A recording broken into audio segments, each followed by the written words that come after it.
Fast and Thin was just working a minute ago. There you go. Now I got the high ground. Hello there. Hey everyone, welcome back to another week's episode of Three Simple Men Making Their Way Through the Galaxy. I'm Tom, with me is Ryan and Mike, and today we are still in the Clone Wars, Season 1, Episode 11, titled The Capture of Dooku. Fellas, how are we? And then what do we think about the episode?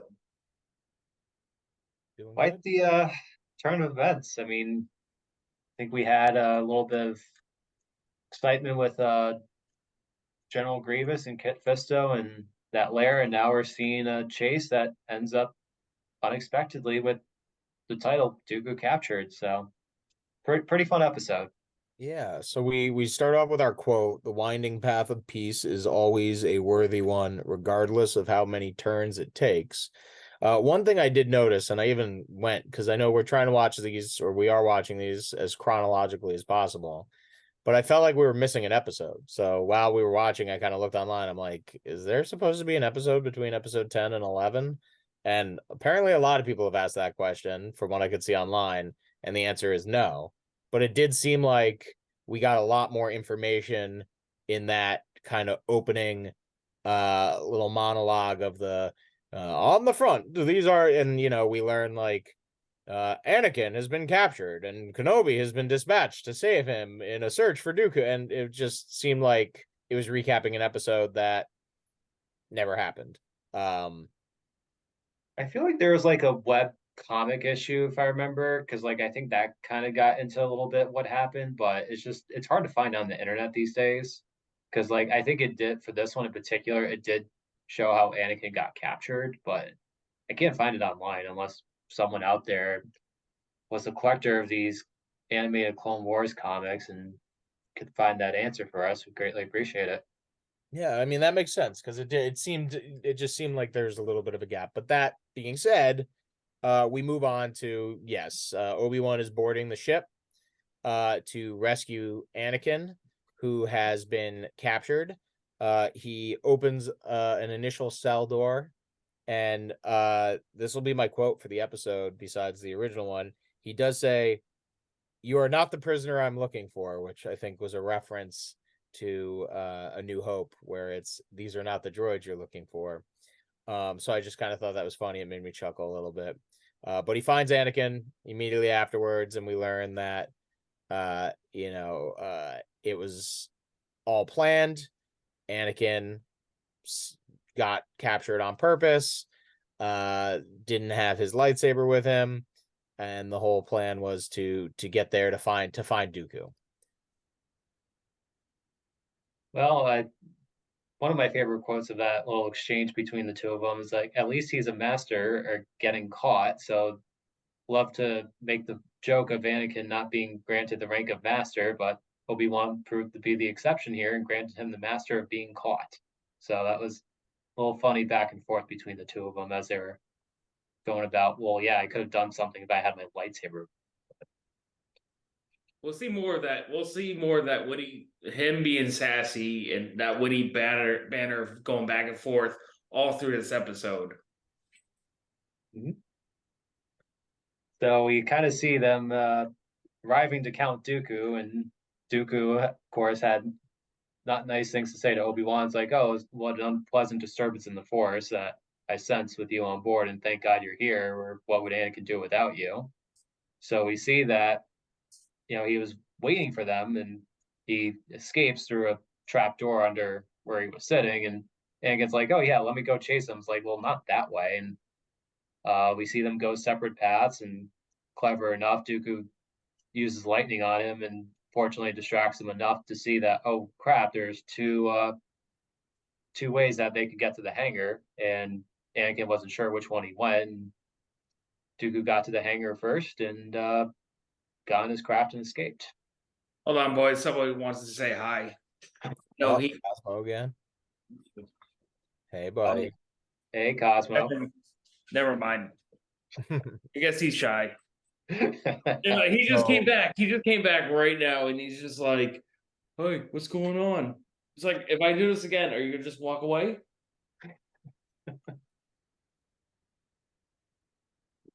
I can't win with them. Anyways, yeah, it's then we see Dooku, then we see the Republic ships start showing up, and then we see Dooku makes an escape route down the tunnel, and then we see Obi-Wan saying, "I'm gonna cut him off. We should cut him off." Anakin's just like, "No, let's do this again." And correct me if I'm wrong, but have we not seen this before, where Dooku tries to do something, and then Obi-Wan says to do one thing, Anakin just goes his own way? Have we seen that before?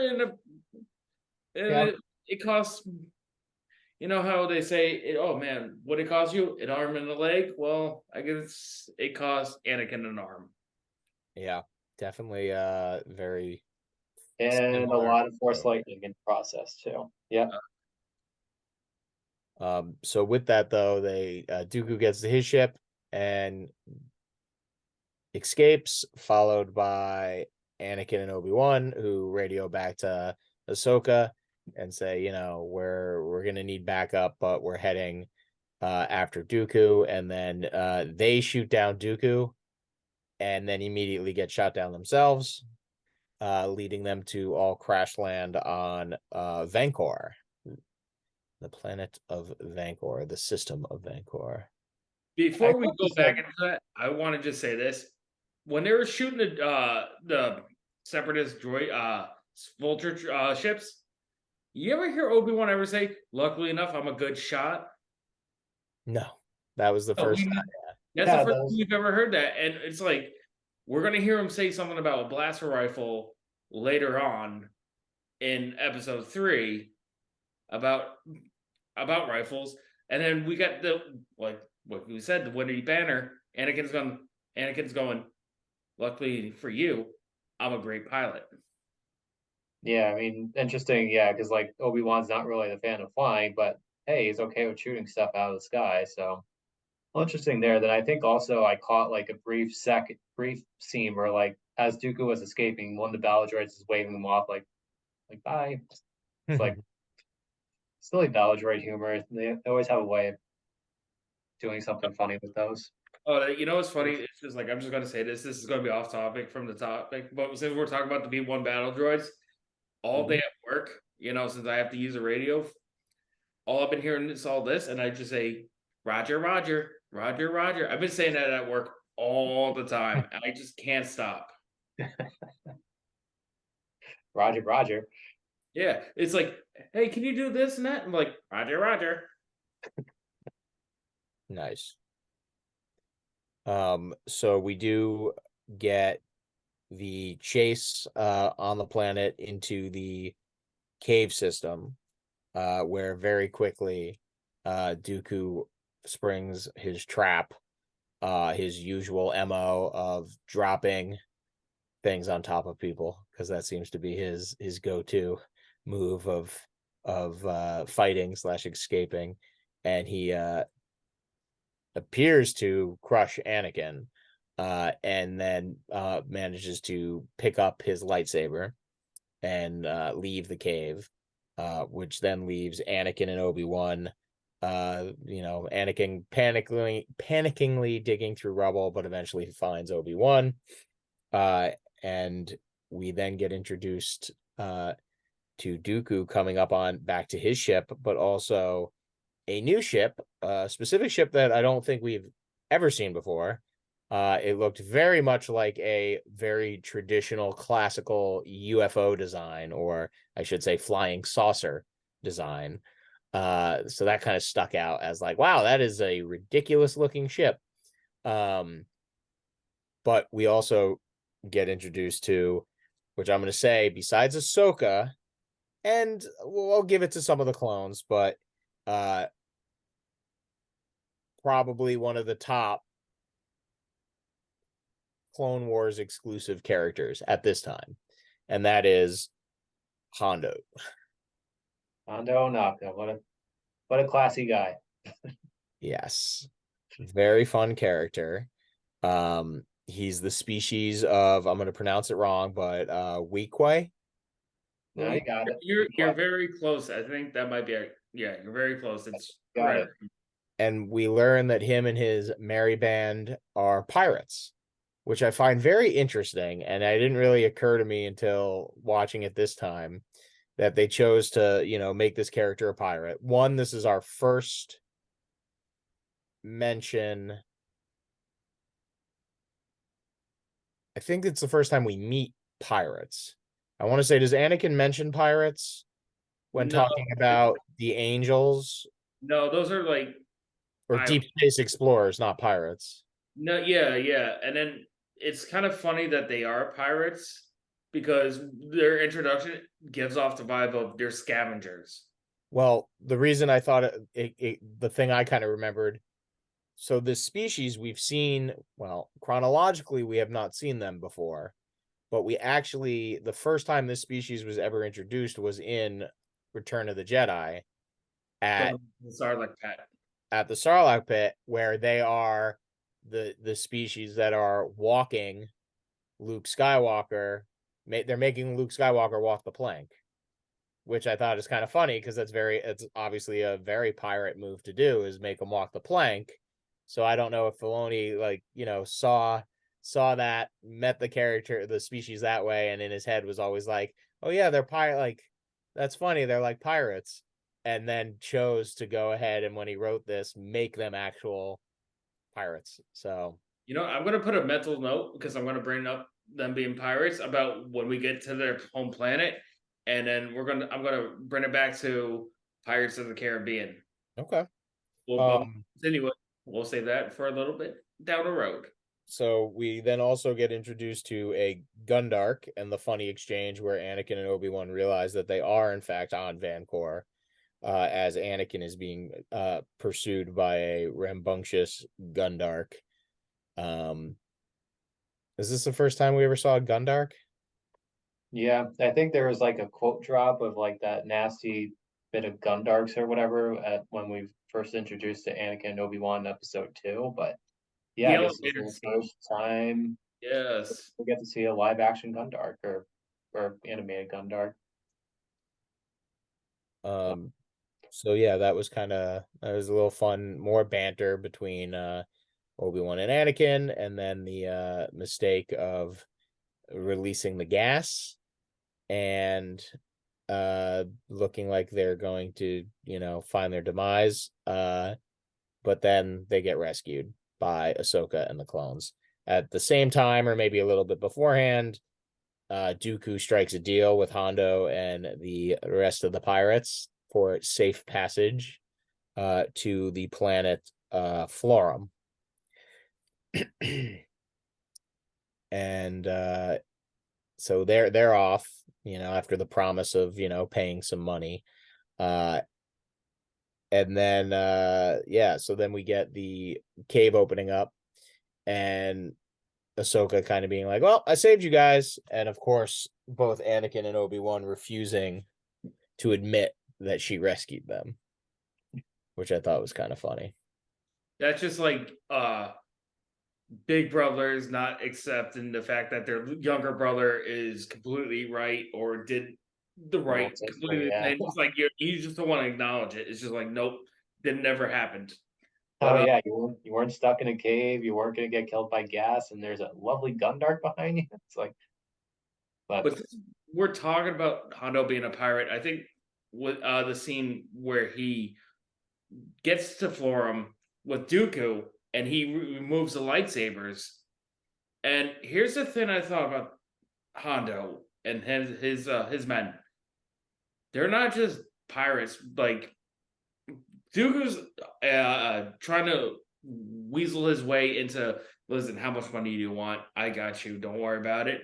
These guys are more of like, they're smart. They're like, well, if you call the separatists, they're gonna just send your whole army to get you.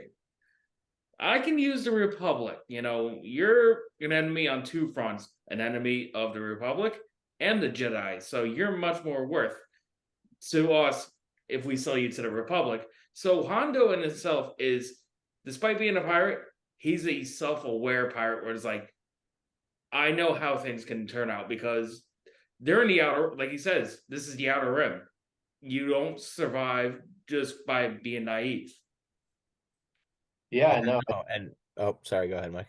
I mean, just when Hondo first meets him, it's like, oh yeah, I don't know who you are, and and of course, one's trying to lie to the other, and Dooku's like, oh yeah, I got my ship got hit in an asteroid storm. The next thing you know, it's like, oh yeah, I'm for him, ready to escape. Nope, lightsabers were pickpocketed, and he's like, oh yeah. And then to your point, Tom, with that quote about you don't survive in the outer rim by being stupid.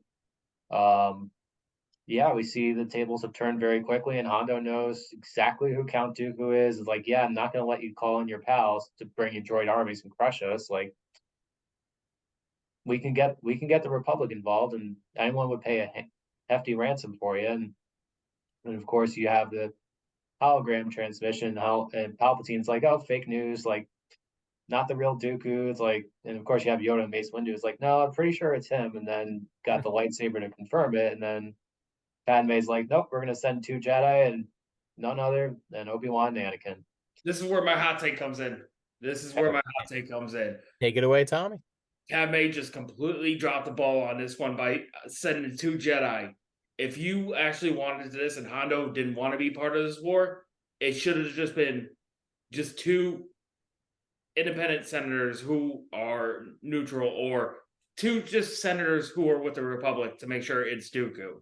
The minute you sent Jedi, you made this more difficult to a different hostage situation, which I'm not going to say anymore after that because we got a few more episodes about this situation going down forward. But Padme really put this whole ordeal of trying to get Dooku in jeopardy by sending the Jedi through. Because, like they said, this is pirates. Everyone's got their own motives. Everyone's got their all personal gains, pretty much. So I honestly think Padme dropped the ball for the first time, because we saw her last time where she's I think the last episode was, or 2 episodes ago, was Bombad General. Don't send a Republic. It's like, well, you use logic that time. Why can't you use logic this time? But it's because of personal feelings, because who do you want? It's like, you want your guy, you want your man, you want your husband. It's like, just take care of it. No, I'm sure there's probably concern too. Like, it's not like it's Newt Gunray is just, Newt Gunray. He's not gonna do anything, Yeah. He's not a killing machine, sending 2 senators to go identify Dooku, and if lightsaber or not, Dooku gets out. I mean, he's destroying those 2 senators immediately with the Force. Like, they'd stand no chance. At least when you send in the 2 Jedi, they can kind of protect themselves a little bit. It's a possibility, but at the same time, Hondo could be aware of, if he does this, it's more of like, More profit. More profit, more money. Mm-hmm. But so yeah, we get introduced to Florum and the band of pirates, being a fun band of pirates, drinking and hanging out, and just seems like a big old pirate lounge. Tortuga. That's what I was going to say about it. Was Tortuga. It was a little Tortuga. You're not wrong there. We even get that interaction of like, when Obi-Wan and I'm jumping a little ahead, but when Obi-Wan and Qui-Gon are walking through, you kind of have a little fist fight breakout behind them, which is very reminiscent of Tortuga. And it's the first time, and I think the only time, we see a Jawa get punched in the face, which made me laugh, because I feel like there's been plenty of times where I've wanted to see a Jawa get punched in the face, and this time it actually happens. But we do get a fun interaction between our Jedi and Dooku. Dooku, much like Obi-Wan was in Attack of the Clones, suspended in that weird floaty hologram prison cell thing, or energy tube, whatever it is. I remember I had pointed it out when we saw it in Clone Wars. I was like, oh, this is some cool technology that we don't ever see again. I was wrong. We see it here in Clone Wars. So kind of fun. And yeah, they've proven he's alive. They make their way back to their ship, and they call Palpatine and say, yep, send the ransom, and he decides to send Jar Jar, and who was the other senator? Like Mm. Representative, I think it began with K or something. I don't know, but apparently he'll be featured in next week's episode. So Yeah, it seemed like you think it was and again, I guess, my disclaimer that I honestly don't remember where this storyline goes because it was so long ago that I watched this one time. And I just don't know. But do you think it was a calculated decision by Palpatine? I assume everything is to send Jar Jar and this other senator. Senator Karras, that was the other politician. But yeah, I mean, Jar Jar must be Jar Jar must have gotten a lot of accommodations for his Bombad General moment a few weeks ago. So he must have been like, oh yeah, let's promote Jar Jar and get him involved in a hostage or in exchange for Dooku. So it's like, I don't know. I mean, Maybe he just wants his Sith operator there. yeah. That Darth that's very Darth so and Jar unique. Jar. Misa the Dark Lord. But so then we pretty much end off, right? Unless I'm skipping anything with the celebration. It's time for a Weequay party, and Hondo offers some libations to Obi-Wan and Anakin, and they accept, and we see kind of what they don't see, and that is poison or some sort of powder being added to their drinks. But them being, whether they sensed it in the Force or just being cautious, we get this very fun moment where they all cheers, and both Obi-Wan and Anakin use the Force to quickly swap their drinks with the people next to them. And then we get this fun kind of zooming out shot of the party happening with some people, I assume, just passed out drunk, but then the two people next to them who they switched drinks with dying, or it didn't look like they were faint, like passing out. It looked like they were They got roofied, I think. Well, I don't know. So what my first implication would be, oh, he just wanted to like knock them out. But the way they were reacting, it sounded more like for me, it looked like they were dying, which meant was Hondo just trying to kill the two Jedi. Well, I mean, if you already captured one Sith Lord, why kill two Jedi when you can do the same thing? Like, hey, I captured two Jedi, let's offer them up to the Separatists and see how much money they can get. So, I mean, also pirates. I mean, they probably drank so much and just got to them very quickly and what? Yeah, and plus, like you said, Mike, since they're pirates, it's like, well, I'm asking for $1 million for Dooku to sell to the Republic. I got two Jedi. I can get $2 million sold to the Separatists. Mm-hmm. But yeah, I mean, I think the quote at the beginning pretty much summed it up, and yeah, even Obi-Wan had in that there is a lesson to learn here, or a lesson to be learned, and to be humble and never too proud to accept a gift when it comes our way. So, cheers to unexpected gifts. Cheers. Here. Cheers. With that, anything else? I'm good. Take it away, Mike. All right, that's a wrap. Thank you, everyone, for joining Three Simple Men making their way through the galaxy. Hit that like, comment, and subscribe, and come back next week for some more Clone Wars content. May the Force be with you, always.